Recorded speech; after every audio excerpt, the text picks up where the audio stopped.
এটা আমার বাবা নীল। আর এই যে আমার মা দীপা।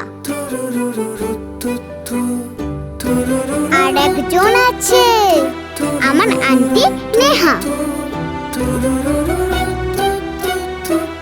আর এই যে আমি বিনি।